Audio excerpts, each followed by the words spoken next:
It's Mo. It's October, and it's time to do the year-end tag. End of year tag, year-end tag. Okay, here we go. End of the year tag. So this tag was created quite a few years ago by Ariel Bissett, and it's very short. It only has 6 questions. And then at the end of this tag, I want to look through my stats for the third quarter, because believe it or not, we're in the last quarter of the year. Question number 1 is, are there any books you started this year that you need to finish? Only one, besides the books that I'm currently reading, which are quite a few at the moment. One fiction book physically, one poetry book physically, one nonfiction book physically, one short story collection physically. I'm reading The Chosen and the Beautiful on audio. So those are the 5 books that I'm reading right now. But a book that I need to finish by the end of the year is The Lottery and Other Stories by Shirley Jackson. So this one I started reading all the way back in January or February, and I read quite a few short stories out of it, and then I read a bunch more for Summerween. I'm not reading them all in order, so I have this story, a story here. Oh, and actually then this is the last story. So I really only have less than this much left to finish. So I do plan on finishing it. The reason that it's taking me so long to read this is just because there are so many short stories, and some of them are only a page or 2 long, some of them are much longer, and I just don't like to read short stories, especially by a single author, all in a row, because they just blur together and I don't remember them. And because there's 30 short stories in this, they're blurring together more often than they would. I can't even read them over a month. I need to take a break and then read more. But there have been a lot of short stories in this that I really enjoy, and I do like Shirley Jackson. So I will try to finish this by the end of 2024. Do you have an autumnal book to transition into the end of the year? Hold on. Okay. So, out of the books that I'm currently reading, I just started this morning We Took to the Woods by Louise Dickinson Rich. This is a nonfiction about Rich's life, specifically her meeting her husband in Maine and then moving into his very remote cabin. This book was written in 1942, and right in the beginning we hear a lot about the transition of seasons, and we hear a lot about winter, and this is all about how she raised her family, how she lived her life. Very similar to The Good Life by Scott and Helen Nearing or Woodswoman by Anne LaBastille. So I love books like these. This one was on my radar, and then I found it at a used book sale this summer. So I'm super, super excited to be reading this one. It is pretty long, although it's pretty large font and the margins are very wide, and there are pictures as well. So I don't think I'll be finishing this one in October, but I definitely will be transitioning into the fall season with this one. Just a reminder that the end of the year tag is really supposed to be done before the end of the year. It's to talk about your end of the year plans for reading and your thoughts and goals and things like that. And then I always do this tag after the third quarter is over, so I can also do my third quarter stats, as I mentioned before. Is there a new release you're still waiting for? So no, not really. I mean, I don't really follow new releases. I did read a couple of new releases this year. I read The Full Moon Coffee Shop basically as soon as that came out. I read We Solve Murders basically as soon as that came out. I'm sure there's plenty of books that I want to read that are still coming out or have recently come out, but I don't really follow new releases. I'm much more of a backlist booktuber in general, so if I see one that I want to read, yes. But I would say my most anticipated book this whole year was We Solve Murders by Richard Osman, and I've already read it, so I don't have to wait for it. Question number 4 is, what 3 books do you want to read before the end of the year? So I would definitely count this one because, like I said, it's probably going to take me a little while. And then I do have 4 books left on my TBR spin after I read my current TBR spin book. So I definitely want to get to all 4 of those, ideally before the end of the year. I would also like to get to a few more books off of my yearly book list. So the 20 books I found out about in 2020 and I want to read in 2021. I have 3 books left to read off that list, which I don't think I'll read any of those this year. Another book that I'm currently reading, The Chosen and the Beautiful, is on my 21 books I found out about in 2021 and I want to read in 2022 list. So what might be cool is to read a couple more of those and make a video on those books. I do have Detransition Baby by Troy Peters. I got that this summer, so I could read that. I have The Lamplighters by Emma Stonex, which actually would be a really good one maybe for fall, even though I think that takes place in summer. I have The Mermaid of Black Conch, another summer book, and I have Salvage the Bones off of that list. I'm trying to read my physical TBR for the rest of the year. Like, I'm trying for the next 2.5 months to not read very many books that I don't own. So even on audio, I'm trying to read books that I own physically as well. On my 22 books I found out about 2022 and wanted to read in 2023 list, I have O Pioneers, I have Sharks in the Time of Saviors. That's one that I think I'll probably get to. I think that's also a summer book. But so that's way more than 3 books that I want to read before the end of the year, but those are a selection of the many, many books that I would like to read. Question number 5 is there a book you think that could still shock you and become a favorite for the year? Of course. Always, always. You never know with me, especially because I read so much backlist and because I love backlist so much. There's always the possibility that books could be my favorite. I think this year it's going to be hard to pick my favorite list at the end of the year.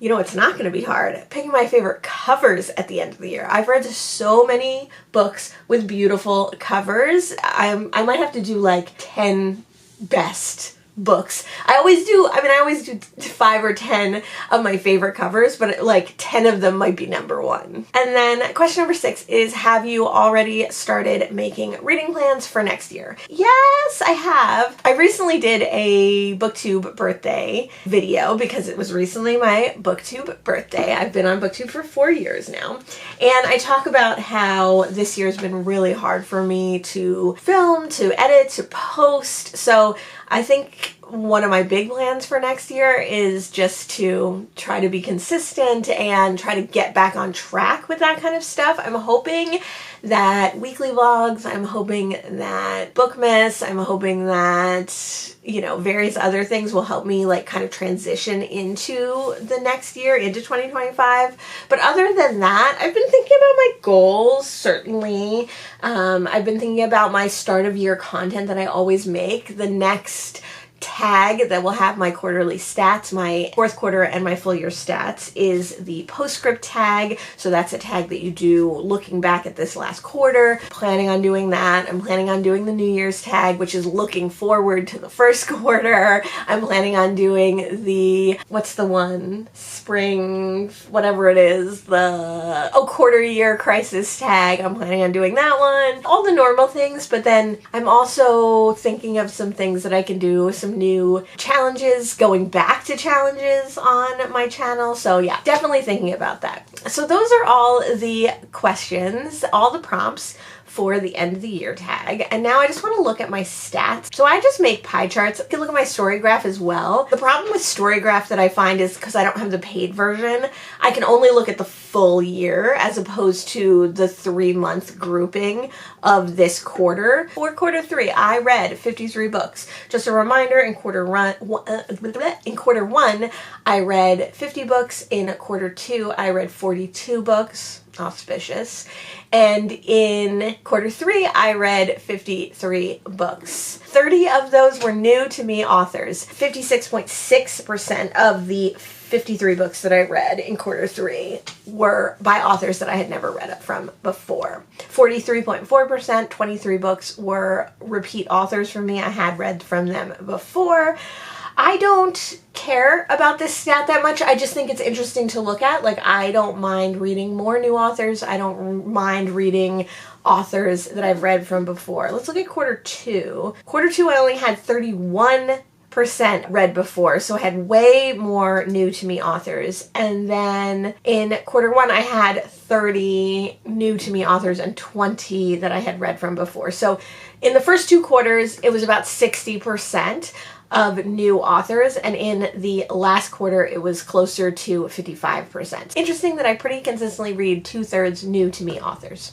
The next stat that I like to look at, or graph that I like to look at, is BIPOC authors versus white authors. So my goal is to always be reading at least 50% BIPOC authors. So that's Black, Indigenous, Person of Color, Asian authors, MENA authors, Pacific Island authors. Unfortunately, I did not do good on this. I read 64.2%. That's 34 books by white authors and only 19 books by authors of color. Now, part of that has to do with that I binged a series in the third quarter. I read all of the Wayward Children series. So that's 9 books right there that have the same white author, which is a lot. I did also read quite a few classic, or not classic exactly, but like modern classic authors and like mystery writers who tend to be white. Another stat along those same lines that I'm trying to improve on every year is my translated work. I'm trying to read at least 25% translated work. So those can be by BIPOC authors or white authors, as long as the original language that the books were written in was not English. So in quarter 3, I didn't do so good. I only got 13.2% translated works. That's only 7 translated works for the whole quarter. Let's look back at quarter 2.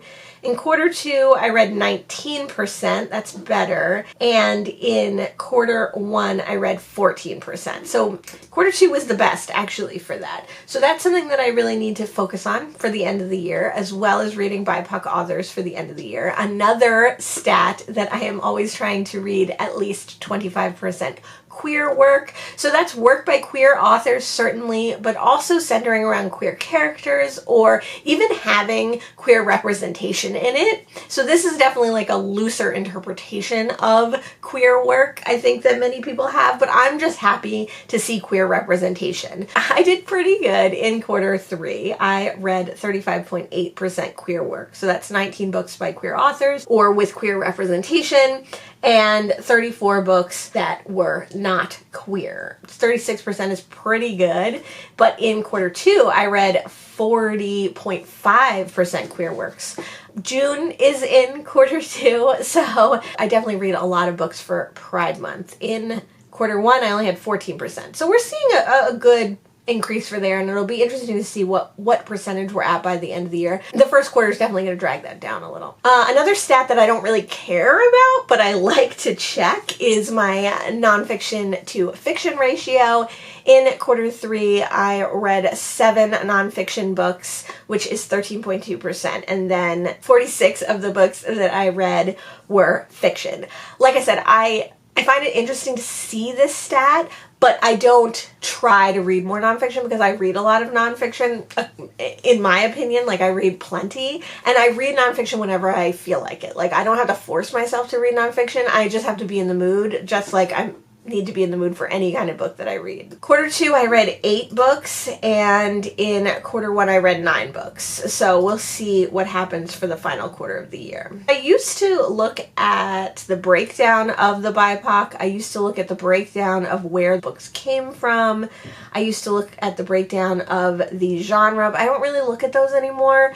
I mean, I do still track them, but not closely, you know, like not I don't care that much. One that I do like to track still, though, is my author gender, man, woman, or trans or non-binary. This has to do just with if authors obviously have like in their bios that they are a man, a woman, or trans or non-binary. So if there's a trans author who just doesn't say she's trans and she's a trans woman, like, that's a woman. You know, like, I'm not policing people's gender. I'm just vaguely trying to make sure that I read some trans and non-binary authors whenever possible. And unfortunately, I did not read, to my knowledge, any trans or non-binary authors. So that's sad. I would like to see that number go up. I would like to always see there be a trans or non-binary piece of that pie. I read 14 authors who were men and 31 authors who were women. My owned this year that I got this year. How many books did I read that I owned before 2024? How many books have I read since getting them in 2024? How many unowned audiobooks have I read? Because the majority of the books that I read that are unowned are audiobooks, and then others. So that might be a book that I borrowed from someone, that might be a book that I read online, that might be a book that I borrowed from the library in physical form, which is very, very rare. In quarter 3 of 2024, I only read 6 books that I also acquired in 2024. 24 books that I acquired pre-2024. And then as far as unowned audiobooks, I read 23 books. That's way too many. Oh my gosh, what was quarter 2? 15 unowned audiobooks. And quarter 1 was 14 unowned audiobooks. So I would like to see that number go way down in the last quarter. I'm going to try really hard not to read books that I don't own physically. So if I own them physically but I want to read them on audio, they count towards whatever year, 2024 or pre-2024, of owned. I know that I've already read at least one unowned audiobook in quarter 4, so I'm hoping to keep that down and not read as many. I would like to see that number go way down, like be in the single digits would be ideal for this quarter. Let's look really quick at Storygraph too. The problem with Storygraph is that I can't look at the quarters. I can only look at the full year. So for the full year, I've read 152 books, but that does include October, the few books that I've read in October so far. Most of the books that I read were of a medium pace or a fast pace, which is interesting because usually most years I read slow or medium pace books. The majority of the books that I read were under 300 pages. That tracks. I prefer short books.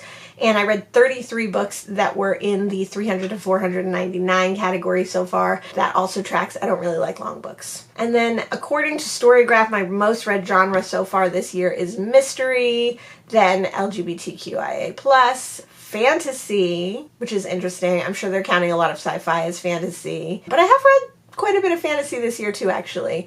Short stories comes in next, literary, horror, classics, contemporary thriller, sci-fi, historical, poetry is up there, crime, memoir, romance, magical realism, young adult, race, dystopian, history, speculative fiction. That's a weird distinction. What were the 2 books that I read in speculative fiction? And were either of those in this quarter? Yes, one was, so Elsewhere was. And then, according to me, part of a series is high up there. Gay, so with a gay character in it, like revolving around gay. Second by the author is up there. The majority of books that I read actually were on audio, according to Storygraph. So far for the year, I've read 69 books in print and 83 books on audio. So that, again, is a lot of my own books, but on audio. For the third quarter, in July, I read 17 books. In August, I read 14 books. And in September, I read 22 books. I read 3,412 pages in July, 3,559 pages in August, and 3,436 pages in September.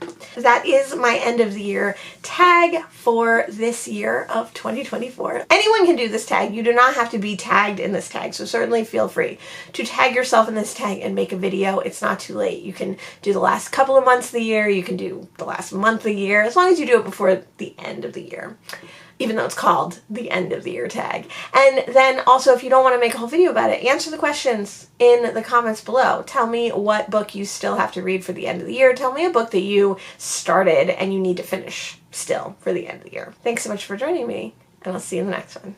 Bye!